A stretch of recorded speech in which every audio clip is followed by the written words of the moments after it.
আসসালামু আলাইকুম। আমরা জানি ফেইল এবং লুজ এ দুটো ওয়ার্ডের অর্থ হচ্ছে ব্যর্থ হওয়া, কিন্তু এ দুটো ভার্বের ব্যবহারগত দিক থেকে পার্থক্য রয়েছে।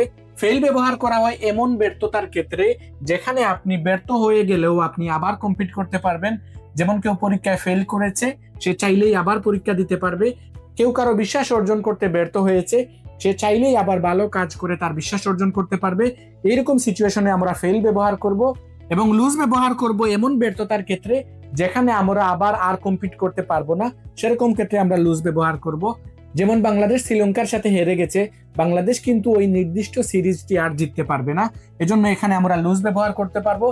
অথবা আমরা যদি বলতে চাই তুমি কঠোর পরিশ্রম করো, না হয় তুমি তোমার চাকরি হারাবে, এখানে আমরা লুজ ব্যবহার করতে পারবো। আমরা ফেইল এবং লুজের ব্যবহারকে আর অন্যভাবে মনে রাখতে পারি। যেখানে আপনি নিজের সাথে কম্পিটিশন করে ব্যর্থ হচ্ছেন সেখানে আপনি ফেইল ব্যবহার করবেন, আর যেখানে অন্যের কাছে কোনো কিছুতে হেরে যাচ্ছেন সেখানে আপনি লুজ ব্যবহার করতে পারবেন।